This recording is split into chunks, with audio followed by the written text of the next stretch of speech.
Hey guys, it's Core Ross and welcome to Busting Rainbow Six Siege. Today we're myth-busting the explosives and shrapnel damage mechanics that are currently being tested in the Operation Void Edge test server. So there's currently a very long developer blog about these mechanics, but I find it very hard to digest the information that's in it.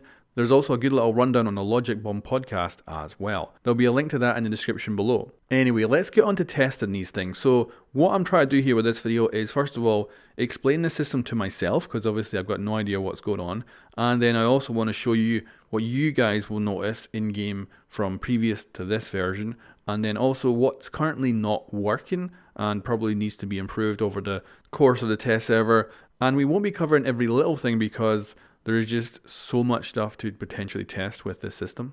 Anyway, let's get on to the first myth. Shrapnel will hit players through walls. So what I've done here is set up a kind of testing area where I can repeatedly do the same thing over and over again without any problems. So we've got a nitro cell close to a wall, but not close enough to actually make a hole. But if that wall was a player, it would kill them. So you've seen that nitro cell go off, no shrapnel whatsoever. But if we now put a player in the way, and we detonate the nitro cell, this is going to now have a different reaction. We did actually send off shrapnel that hit the player.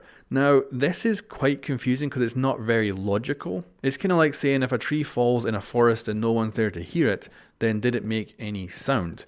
And it's kind of the same here in Siege. If an explosive goes off and no one's close enough to it, did it actually create any shrapnel? Well, apparently not. Now the reason that it works like this in Siege is, I guess that if every explosion had just shrapnel going off, it'd probably be too much information to send to every client, all these tiny little holes appearing everywhere, you know, maybe like hundreds per nitro or impact grenade or whatever. So this is a way of bringing in some shrapnel, but using it as a communication device to the player. So if you're standing near a wall, you take damage and you're like, where the hell did that come from? You'll be able to see, oh, there's holes in the wall from an explosion behind it, and that's how I took damage. So it's a communication method. But if you know about this new system, you can take advantage of it, because of course, if you throw a nitro cell and it explodes, and you suddenly see these small little holes appear on a wall, you know exactly where the enemy player is, so just blind fire at that area, and you might just get a kill before they move. Now, another thing about this new mechanic is that just in general gameplay, you're probably not going to see this. Like, you might at one point in one match see it for like a second or less, and that'll be the entire kind of impact it will have on your game. But to show how big of an impact this actually is from the current live servers, what we've got here is an example of current gameplay on the Shift and Tide season as it currently is. We've got a nitro cell next to a wall that is soft, and we detonate it. Now I'm standing within the range of that nitro that if the wall wasn't there, it would kill me. But the nitro goes off and it doesn't affect me in the slightest. No damage has been taken. So that is certainly being confirmed. With the new system, players will take shrapnel damage through soft walls. Now I went ahead and I tested some other explosives as well in the game. So frag grenades work exactly the same as nitros. They will detonate, but no fragmentations get sent off until there's a player within range, and then just like the nitro, it'll send off fragmentations. For every explosive, it seems to be the same amount of fragmentations. It's 5, and it's the same pattern as well, where there's 4 at the extremities and then 1 in the center. So the fragmentation pattern is always very similar. It doesn't seem to affect damage in any way though. It's just a visual thing. We've also got the same 5 fragmentation holes from impact grenades as well. However, this isn't quite correct on all explosives. For some reason, Zophia's doesn't actually send off any fragmentations that I was able to see. Now it could be that that's a bug. Of course, this is in the test server. It's only just got on the test server, so it is possible that Zophia's gadget at this moment in time is bugged. Now let's get back to testing some myths. So can shrapnel destroy gadgets? Of course, shrapnel in real life can destroy gadgets because it's usually a hunk of metal or something like that that's debris from the explosion that comes flying out, and it can hit you, potentially go through you, or get embedded in you. It's going to be very nasty. So I'm going to test with Valkyrie cams here. So to begin with, we've got one explosion that's going to go off. You can see that I took 26 damage. If that soft wall wasn't there, that explosion would have killed me. And of course, like I showed, if this was the live servers and that soft wall was there, I would have survived with no damage whatsoever. Now we're going to set up again, and I'm going to line myself up with the Valkyrie cams, and we're going to see if they get taken out by the shrapnel that's going to come off and hit the player model and kill me. But will it destroy the cams? and I've tried to position them pretty well. We can see that one of them got knocked down, so a soft wall got knocked out, but no damage was done to the Valkyrie cam, but definitely damage done to me. So that is busted. Now, of course, an explosion will destroy the gadgets, but I'm just showing here that it's the shrapnel we're specifically looking at. Shield operators block shrapnel. So, of course, a shield operator has a reduction in damage from explosives, which means they can survive more. But what about shrapnel, and what about you behind them? So let's go over the basics here. We've got a nitro cell, and what I've done is taken away this wall entirely, and I'm going to blow myself up. This is going to kill me. Now, if this soft wall was here on the test server, I would survive with 26 health. With no wall, I die. So here's the example of using the soft wall to reduce the damage, which, like I say, is new because on the live servers you would take no damage, and you can see the explosive pattern as well from the shrapnel. What about a shield operator? So we've got Clash. Unfortunately, she's just been disabled again in game, but let's have a test of her. So of course, she is completely between me and the explosion. So in reality, shrapnel should not get through, but it does. Now, I did decide to check with another shield operator as well, so I brought in Monty because I thought, you know, maybe Clash works slightly differently, it's better to be sure. So we got Monty here with his lovely shield extended, and we're going to set up the explosive, and again, we're going to go out and behind them. This means that Monty is between us and the explosion, and as we see, we get shrapnel again. So the shrapnel is able to go right through character models and even shields with complete ease, so that is busted. Deployable shields reduce damage. So the deployable shields are actually mentioned in the dev blog about this, so I wanted to see if I could figure out where that kind of has an impact, and it ended up being a bit more complicated than I was expecting. So we've got our deployable shield. I'm going to attach directly to it a nitro cell, and I'm going to go behind my soft wall. Normally the explosion would then take me down to 26 health, so I was hoping to see a reduction further than that, but I didn't. It was exactly the same. We can also see there's still 5 hits from shrapnel, so I was a bit like, I wonder if I just put that too close to it or something. So I thought I'd test some other different ways.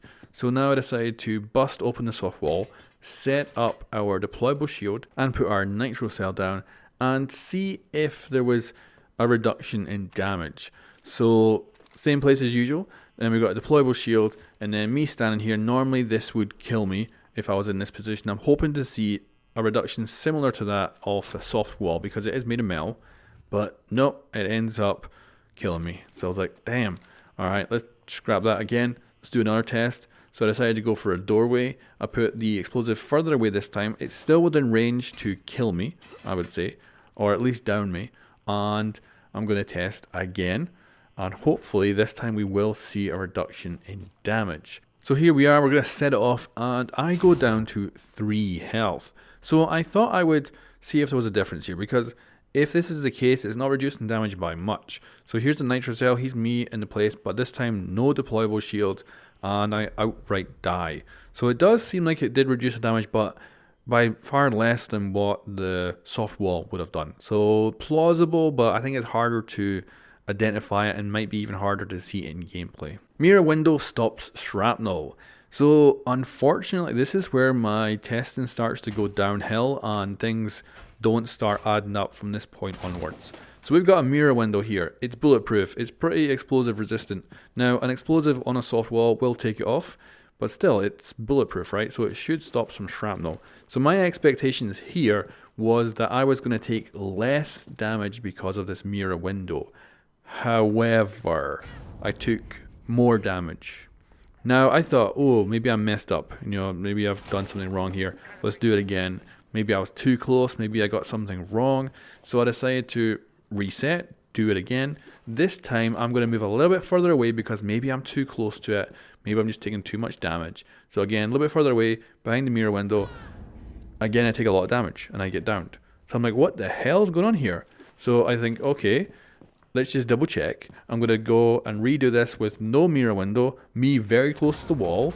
I'm down to 26 health. Okay, so I'm taking more damage because the MIRA window is there. Again, I'm thinking, okay, why is this happening? Maybe the MIRA window to the game is considered a hole.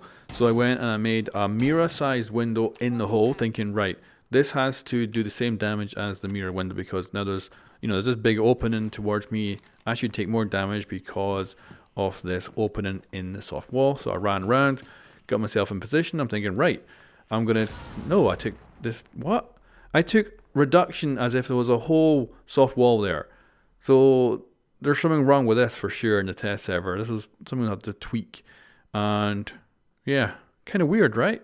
So that's where my testing starts to go downhill. We're going to get, unfortunately, worse from this point onwards. But anyway, that is busted. A MIRA window does not stop shrapnel. If anything, it somehow increases it. So with the previous test and the failure of it, I thought, okay, let's test reinforced walls. They're nice and solid. Explosives don't get through them. Let's test some different shaped holes. This is great because we can come in with Maverick, we can make custom holes, we can do a whole bunch of different tests. We're going to be able to show how big a hole needs to be to, increase or lower damage done to a player. So I did the first one here, just a straight line, and I thought this will be perfect. This should work really good. Hopefully we'll have a little bit more health than normal. I killed myself. You just see me shoot a soft wall with a shotgun, make a big hole, blow it up. I survived with 26 health. So for some reason, a small hole in a reinforcement is increasing the damage even further than what the MIRA window did. So it was a weird one. Like, I thought, okay, something's definitely bugged here. This is a test server. We can expect bugs and issues. So it's good to figure this stuff out. And I thought, right, let's take this to the extreme. Let's make a small Maverick hole. So the way this should work, and according to the blog, things that get in the way of the explosion will reduce damage. So this can be everything from furniture to, of course, reinforced walls. And I thought, right, small hole, this shouldn't kill me. This should not kill me. There's no way this should kill me. This should do reduced damage, and it definitely should do, nope, it killed me. So right now, the myth of having less body exposed via smaller holes in objects and stuff like that is currently busted. Now I expect as the test server goes on, they'll be able to tweak and improve this, and hopefully this in the future will become a confirmed myth. But right now, it is busted. So there you go, guys. That is a rundown of the new mechanics that are going to get added to Rainbow Six Siege that are current in the test server. There's obviously still tweaking and stuff to be done to it, but it will improve gameplay overall once they get there. But I don't know if you'll ever notice it. That's the problem. It's such a good improvement and such a big improvement, but I really don't know if you're going to notice it day to day. Every game, there's probably going to be one instance of it happening, but maybe eventually you'll just feel that consistency when you're playing. And that will be the long-term improvement that you'll get from the developers putting a lot of work into this. So anyway, guys, thanks for watching, and I'll catch you next time.